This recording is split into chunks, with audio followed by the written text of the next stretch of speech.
Right? If I had known that he had told her things that he never told me, I would have just been more hurt. I don't know if it would have changed. Who knows that? But that's heartbreaking to hear now.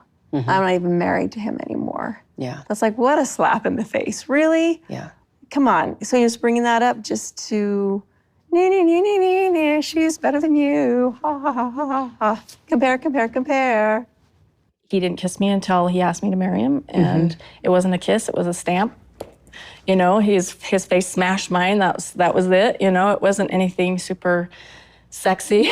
No? No, you know, so... Can you take me back to that moment?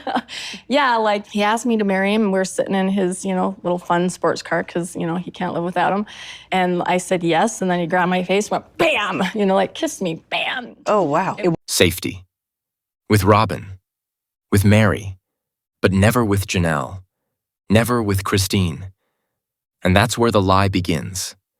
This isn't safety. This is emotional control wrapped in sentimentality. You're watching Drama Unfiltered, and this is where the mask fully slips. Cody wants us to believe that Robin was different. That with her, he felt safe enough to share his one-night college confession. But here's the catch. He only told Robin, not Janelle, not Christine, not even the women he spent decades with. And when he finally admits it, they weren't safe for me. No, Cody, they weren't submissive enough. You didn't share because you didn't control the outcome. Safety in Cody's world equals obedience, flattery, and zero accountability. He says it straight. Robin laid me down in a rose garden of trust. But what he really means? She made him feel like a man. She didn't challenge him. She didn't push back. The other wives made him reflect. Robin made him feel adored. So guess who he opened up to? I loved our conversation about Mormon naughtiness. No, we're not talking about my sexuality. No. Come on, that was crossing the line. No, it was not about your sexuality. It's about you and Robin. That was not a cool discussion. Yeah. I give a little bit here, so you don't have me in a good mood now. We're gonna have to talk some more. I give a little bit here. It's like I give an inch. I'm generous. And it's like, well, let's dig into his life. Okay. I didn't think that was cool. Guess who got his real thoughts, his real secrets? It wasn't about love.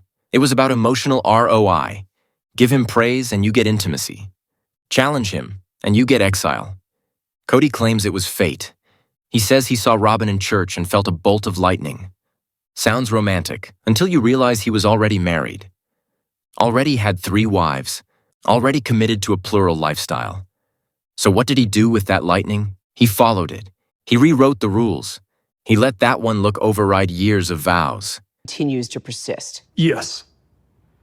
Yeah, she's going to be loyal. The difference with me and Robin is if we ever broke up, we would never say anything bad about each other, because I think we definitely love each other. But and we still would even if we broke up. If Cody stays angry, that feels like almost like, okay, how much more can I tolerate? He's coming out of it. Yeah. He's coming out of it. Yeah, I feel bad because I feel like people who've only known him for the last 3 or 4 years, they've only known one version of him. It's probably the hardest version I've ever known of him. And I see the guy that he was before that. That wasn't destiny. That was self-permission to betray. And when Christine calls it what it is, a betrayal, he calls her angry. When Janelle speaks her truth, he calls it disrespect. When Meri asks for scraps, he offers her silence. Cody says he's vulnerable with Robin. He cries. He opens up. He spills trauma. But why now? Why on camera? Why in public? Because the walls are closing in, and this isn't transparency. This is PR. He's reframing decades of favoritism into a narrative of emotional survival. He's not apologizing. He's justifying. He's saying, I felt unsafe with them. What he means is, they made me see myself. You're watching Drama Unfiltered. Truth isn't safe anymore, and that's exactly why it matters. When Christine speaks in this episode, she doesn't raise her voice. She doesn't accuse. She simply tells the truth, and it hits harder than any scream. We were miserable for years. You cried when we left, not when we suffered. One sentence, that's it. That's the entire emotional collapse of Cody Brown's fatherhood, husbandhood, and leadership narrative in 12 words. He didn't cry for them. He cried for his version of the story. Christine sees it now. This was never about saving the family. It was about saving his image. Janelle doesn't lash out. She doesn't perform. She doesn't need to. Because what she says slices right through the fog. He didn't want to be accountable. He wanted loyalty. She says she tried. She begged for middle ground. And in return, she was told her voice was unsafe. Translation? She made Cody uncomfortable. And that was the real crime. So he rewrote her concern as conflict. He rewrote her strength as resistance. And Robin? She didn't challenge. She enabled. And for Cody, that's the only safe place worth staying in. Then comes Meri. Silent, bruised, still reaching for something that's long been buried. I don't even remember the last time he touched me, she says. And it's not sadness in her voice. It's resignation. Years of waiting. Years of hoping. Cody reduced her to background noise. Called her a friend. Ignored the woman who held his foundation together while he built a castle around Robin. This isn't a breakup. It's a ghosting that lasted a decade. And Meri finally speaks it out loud. And the silence afterward? It's deafening. Robin cries. She says she never wanted this. She doesn't know why the others feel the way they do. But Christine's eyes tell the story. Janelle's stillness says it louder. You had a front row seat to this collapse, they think. And you said nothing.